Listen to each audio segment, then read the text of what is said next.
ओम परमात्मने नमः। अथ प्रथमो अध्यायः। मी जीत गीतेच्या 9व्या भागात तुमचं मनपूर्वक स्वागत आहे. पूर्वपीठिका ऐकूया. पांडवांनी 12 वर्षाचा वनवास व 1 वर्षाचा अज्ञातवास संपवून जेव्हा प्रतिज्ञेप्रमाणे आपले अर्धे राज्य मागितले, तेव्हा अर्धे राज्य तर सोडून द्या, दुर्योधनाने तीक्ष्ण सुईच्या आगरावर मावेल इतकी जमीनसुद्धा युद्धा वाचून देण्याचे मान्य केले नाही. म्हणून पांडवांनी माता कुंतीच्या आज्ञेप्रमाणे युद्ध करण्याचे ठरविले. अशा प्रकारे पांडव आणि कौरवांचे युद्ध होणे निश्चित झाले आणि त्याप्रमाणे दोन्हीकडे युद्धाची तयारी सुरू झाली. पहा, या ठिकाणी स्वामीजी सांगतात की माता कुंतीच्या आज्ञेप्रमाणे युद्ध करण्याचे ठरवले. खूप महत्त्वाची गोष्ट आहे. आपण ऐकत असताना, वाचत असताना अनेक वेगवेगळ्या प्रकारचे ग्रह करून घेतलेले असतात. प्रत्यक्षात वाचन नसतं, प्रत्यक्षात श्रवण केलेलं नसतं, प्रत्यक्षामध्ये एखाद्या त्यातल्या विद्वानाच्या तोंडून हे ऐकलेलं नसतं.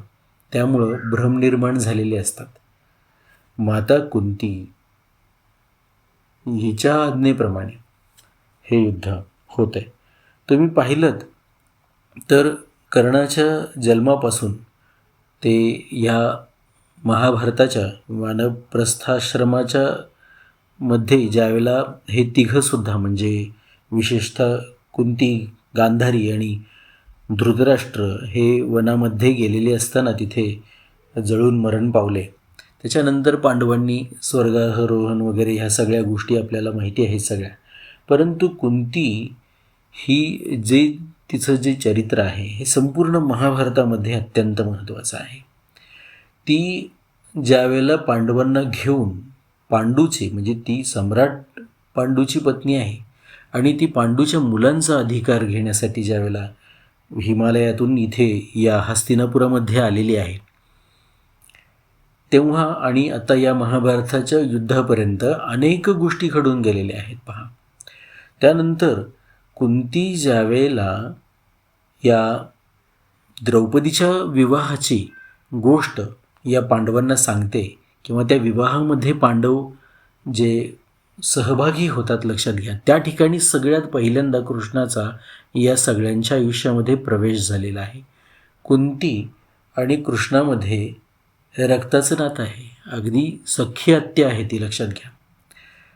राजा जो शूरसेन आहे, उग्रसेन हे मूळ राजे आहेत, त्यांचा मुलगा आहे शूरसेन आणि त्याचीही 2 अपत्ये आहेत, वसुदेव आणि कुंती. तिचं माहेरचं नाव पृथा आहे आणि पृथा ही आपल्या मित्राला कुंतीभोज राजाला दत्तक दिली शूरसेन राजाने. तेव्हा तिकडे या तिच्या नवीन घरी, दत्तक घरी, तिचं नाव कुंती असं झालेलं आहे. पृथा या नावाने अर्जुनाला पार्थ असं संबोधलं जाते. पृथेचा मुलगा म्हणून पार्थ म्हटलं जातं अर्जुनाला. अशा अनेक गोष्टी आपल्या या कुंतीच्या अनुषंगाने समजून घेतल्या पाहिजेत. या महाभारताच्या युद्धातच नव्हे तर एकूणच न्याय अन्यायाच्या या संघर्षामध्ये हा संघर्ष कुंतीचा आहे हे आपण समजून घेतलं तर महाभारतामधल्या अनेक गोष्टींचे अर्थ आणि उलगडे आपल्याला लागत जातात, हे आपण लक्षात घेतलं पाहिजे. कुमारी माता आणि एक साम्राज्ञी किंवा राजमाता या अर्थाने तिने ज्या पद्धतीचं राजकारण या संपूर्ण महाभारतामध्ये केलेलं आहे आणि कुठेही स्वतः पुढे न येता, लक्षात घ्या, याचं एक सर्वात उत्तम उदाहरण या युद्धाच्या आधीच घडलेलं आहे. ज्यावेळेला श्रीकृष्ण हस्तिनापुरामध्ये जाऊन, ही हस्तिनापुरात राहते, आपण समजून घेतलं पाहिजे, युद्ध चालू असताना ही आपली दीर आणि आपली जी भावजय आहे म्हणजे धृतराष्ट्र आणि या गांधारीची सेवा करत ही तिथेच राहिली आणि ती विदुराच्या घरी राहते, लक्षात घ्या. तो धाकटा दीर आहे. या अनुषंगाने ज्यावेळेला कृष्ण या सगळ्यांचा निरोप घेण्यासाठी येतो आणि विशेषतः कुंतीला भेटतो आणि विचारतो की तुझ्या मुलांसाठी काय निरोप आहे, त्यावेळेला कुंतीनी अत्यंत तेजस्वी असा निरोप आपल्या मुलांसाठी पाठवलेला आहे. ती म्हणते की ज्या क्षणासाठी क्षत्रिय माता पुत्रांना जन्म देतात तो क्षण आलेला आहे असं माझ्या मुलांना सांग. अशा प्रकारची ही कुंती माता तिच्या आज्ञेप्रमाणे युद्ध करण्याचे ठरवून पांडव इथे या युद्धाच्या ठिकाणी आलेले आहेत. पुढे जाऊया. महर्षी वेदव्यासांचे धृतराष्ट्रावर फार प्रेम होते. त्या प्रेमामुळे त्यांनी धृतराष्ट्राजवळ येऊन म्हटले की युद्ध होणे आणि त्यात क्षत्रियांचा भीषण संहार होणे अवश्यभावी आहे. याला कोणीही टाळू शकत नाही. जर तुम्हाला युद्ध पाहण्याची इच्छा असेल तर मी तुम्हाला दिव्यदृष्टी देऊ शकतो, ज्यामुळे तुम्ही येथेच बसल्या ठिकाणी युद्ध चांगल्या रीतीने पाहू शकता.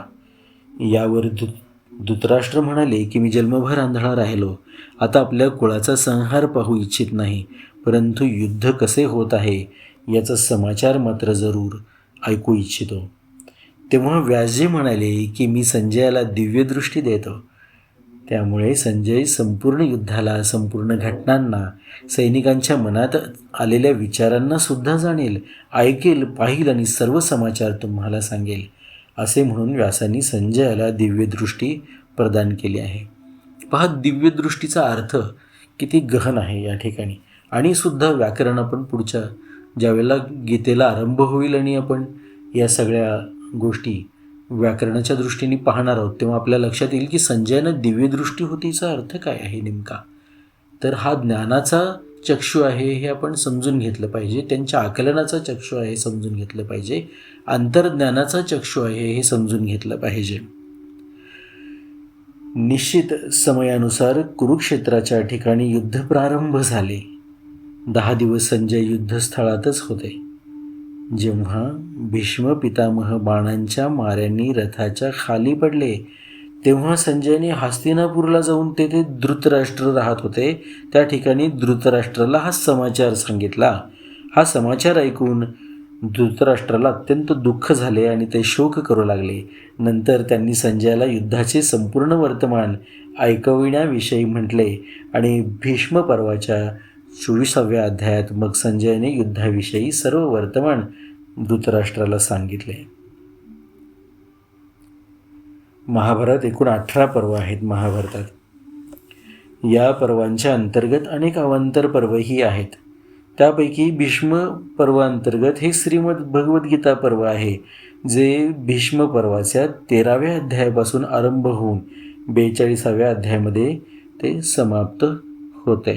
पहा, आता इथे या भीष्म पर्वामध्ये श्रीमद भगवद्गीता पर्व येतं आणि मग 25व्या अध्यायाच्या या सुरुवातीला धृतराष्ट्र संजयाला विचारतात. काय विचारतात हे पुढच्या भागात आपण पाहणार आहोत. परंतु एक गोष्ट प्रकर्षाने, आणि पहिला श्लोक वाचत असतानाच आपल्याला व्याकरण समजून येईल की धृतराष्ट्र जो प्रश्न विचारतात की काय काय झालं, काय काय होतंय ते सांग म्हणत नाही आहेत. आपण बरेच मालिका पाहिलेल्या आहेत दूरदर्शनवरती, टी व्हीवरती, आणि तिथे धृतराष्ट्र संजय एका ठिकाणी बसलेले आहेत आणि ते सगळं त्यांना दिव्य दृष्टीने तिथे क्रिकेटची मॅच पाहिल्यासारखं सगळं दिसतंय आणि ते लाईव्ह टेलिकास्ट, त्याचं कॉमेंट्री तिथे बसून धृतराष्ट्राला सांगतात, असा काहीसा समज आहे आपला. परंतु आपल्याला लक्षात येईल की 10 दिवसानंतर हे भीष्म ज्यावेळेला शरपंजरी, म्हणजे शर म्हणजे गवताच्या त्या पंजर ज्याला म्हणतो आपण, पिंजर ज्याला म्हणतो, त्या गवताच्या म्हणजे बाणांनी त्यांना हे केलेलं आहे, त्याच्यावर पडलेले नाहीत भीष्म, तेही आपण टी व्हीवर पाहिले. अनेक भ्रामक गोष्टी आपल्या मनामध्ये आहेत. शरपंजरी पडलेल्या भीष्मांच्या त्या वृत्तांताचा प्रत्यक्ष युद्धभूमीमध्ये हे युद्ध करत आहेत संजय त्यांच्यासोबत, तर तो वृत्तांत तिथेपर्यंतचा पाहिलेला सगळा ऐकवण्यासाठी ते हस्तिनापूरला परत आलेले आहेत हे आपण समजून घेतलं पाहिजे.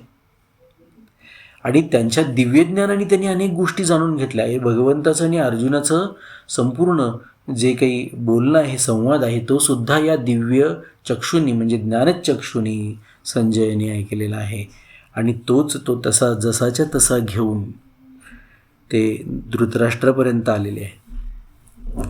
अर्थात या सगळ्याला साक्षी असलेले व्यासजी काही संजयाकडून राहिलं असेल तर ते सुद्धा ह्याच्यामध्ये समाविष्ट करायला समर्थ आहेत, यात कुणाच्याच मनामध्ये कसल्याही प्रकारचा संशय असण्याचं कारण नाही. चला पुढच्या भागाकडे जाऊया. ओम परमात्मने नमः.